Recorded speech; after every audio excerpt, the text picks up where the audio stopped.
Coach, congratulations for this victory after top loss against Ateneo the last time out. So, it's a very huge win because this is the first loss of the Lady Bulldog. So, ano yung masasabi nyo na ito, wala nang step ladder, may final performance tayo, and what can you say sa mga effort ng mga girls mo this afternoon? Yung umpisa medyo nag-shuffle pa tayong tao kasi minsan nawawala. Minsan may maganda tayong run tapos biglang nawawala. So ang dami pa rin inconsistencies, no? So I think mabilis lang din mag-adjust yung mga players sa instructions. And then of course, we try to minimize yung output ng NU. So far, nag-work kasi tulong-tulong talaga sila eh. Simula sa service, galing sa block, tapos depensa, tapos na counter. Ganun lang naman yung volleyball. So, sinaga nila, nakuha nila, kita mo niya naman, yung medyo natalo tayo, medyo sobrang down talaga ng energy. Pero buti nakabangon, siguro natuto na rin kami sa kakulangan namin sa Ateneo. Ay, magandang pagbawi. Okay, Coach Bok, Joan, you had 16 attacks, 8 digs, and 8 extra interceptions. So it was a tough loss the last time out.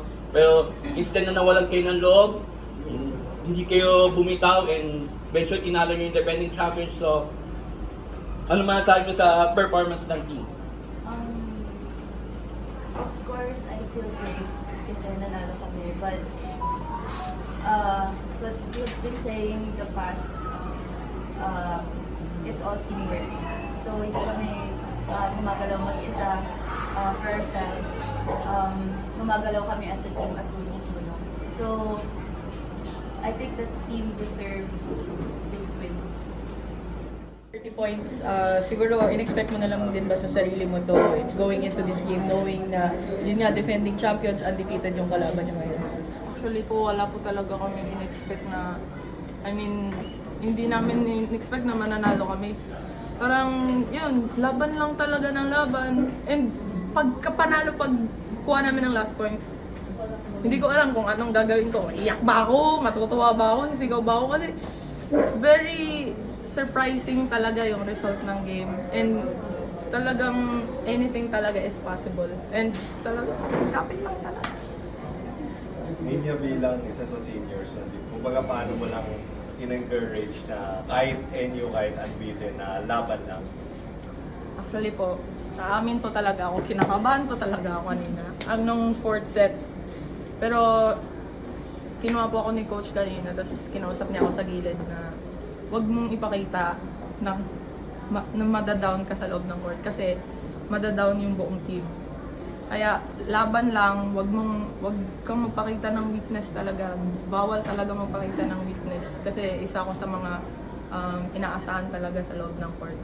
And yun, sa laban na, sa paglaban ko, ma-influence ko yung buong team na kaya namin, nalaman.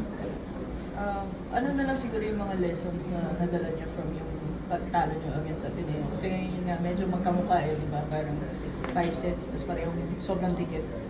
Kanina pa po namin mention yung discipline po sa loob ng court.